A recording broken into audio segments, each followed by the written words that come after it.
Şimdi qeyd məqsədli alqoritm suallarının həllərinə başlayıram. Deməli, burada birinci sualımız ərəyə aid sualdır və LeetCode-un TrueSum adındakı sualına aiddir. İndi gəlin bu suala baxaq.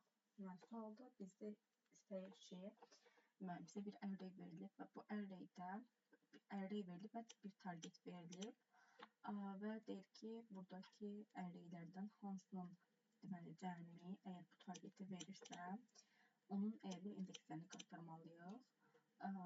Məsələn, burada özü yazıb input bizə ərəy verib, target verib, daha sonrasında output verib bu şəkildə. Və burada explanation'a baxsaq, baxın, burada deməli, bunun 0-cı indeks, yəni burada cavabın 0 olmasının səbəbi, burada 0-cı indeksin 2, birinci indeksin 7 və cəminin bu targetə bərabər olmasıdır. İndi bu şəkildə digərlərinə də baxsaq, məsələn, burada 2-lə 4-ün cəmi 6 eləyir, ona görə deməli, nəticədə 1-2 qaytarılır.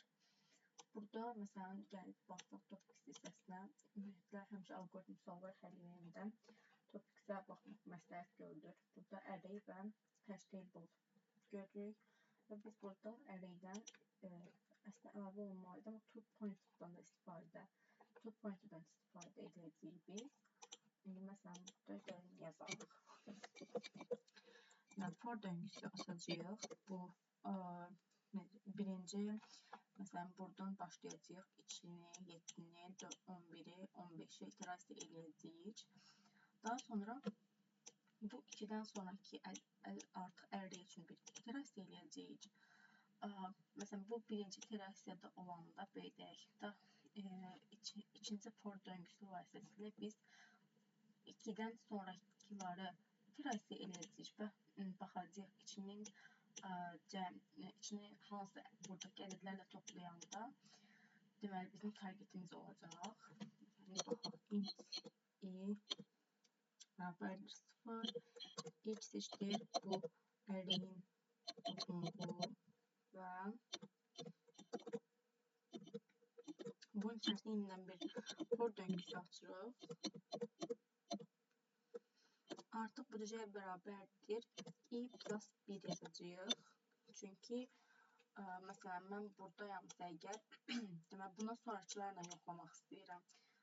Məsələn, 11-dəyəmsə, 11-dən sonrakilərlə yoxlamaq istəyirəm. Niyə? Çünki, niyə bir də əvvəlkilərini yoxlayıyorum? Çünki, burada artıq birincini yoxlamışıq da bunlarla. Bir də, yəni, 2-ni bu 7 ilə yoxlayandan sonra bu 7-yə gələndə bunu təkrar 2 ilə yoxlamağın bir mənası yoxdur. Ona görə i plus 1 yazırıq burada.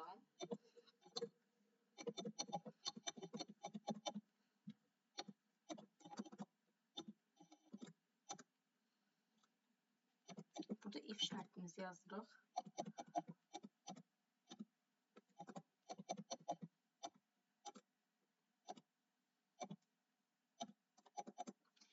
Əgər bərabərdirsə, bu bizim targetimizə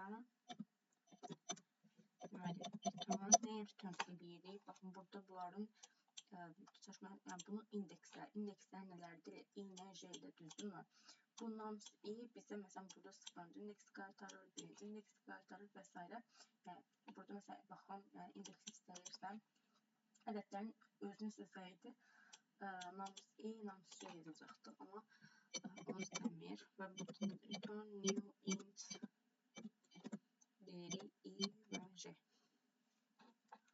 Bu şəkildə run eləyək. Burada bunu yazmamışam deyə səhv olacaq. Burada əgər bu şərtlər də olmasa, return null deyəcəyik.